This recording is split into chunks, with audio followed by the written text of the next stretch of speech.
Hi guys, Brandy here. I am a clinical counselor. If you guys haven't seen my other videos, go take a look. They're on toxic relationships and some informational videos. So today I want to talk about EMDR and my personal experience. I was subject to some traumatic events earlier in life, as many people are, and I reached out to find an EMDR therapist. EMDR stands for eye movement desensitization and reprocessing. So basically what it is that when we have a trauma, it kind of gets stored in its own part of the long-term memory. And that's so that it doesn't interact with the other parts of our brain. It's kind of hiding in there. So let's say that we have a trigger in real life that reminds us of the trauma. Well, our mind might go to this place where our trauma is stored and kind of fall in there and get confused and think that we're still in the trauma. That makes our body react in the way that, it would in fight or flight. So could be heart palpitations, anxiety, flashbacks, all kinds of extreme emotions. So we don't want that.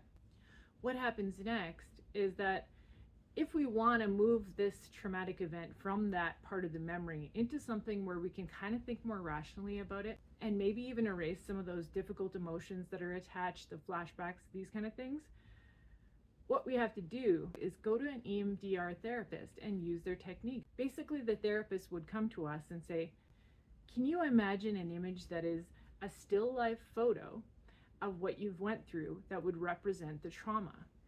Then what they do is they say, put that picture right here on my finger. So you put it on there and they're going to help you to change this long-term memory of the trauma into something that can rationalize in your brain.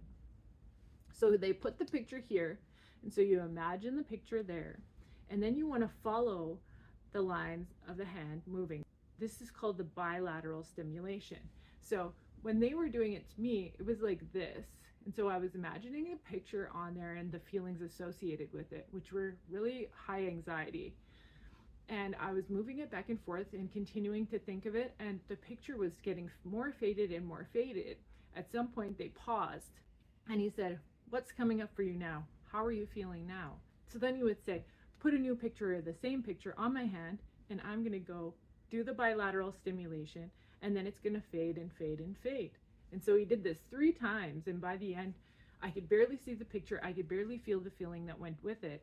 And when I went out into my everyday life, instead of this kind of popping up and causing me a lot of anxiety and the flashbacks, what it would do was that it was very muted. Maybe a little bit of an image would come up and a little bit of a feeling, but I might not even be able to recognize the feeling. It wasn't affecting my everyday life the way that it was before. And I really did feel a lot more self-confidence, because trauma can take away that self-confidence from you. I'm training as an EMDR therapist now. I also do all kinds of other therapy, toxic relationships, grief, coping, goal setting, all kinds of good stuff. I try and find out exactly what you need and set up a program for you. So if you want to do that, check out my website below. If you guys haven't watched any of my other videos, go check out those. Subscribe. I can use all the subscribers I can get.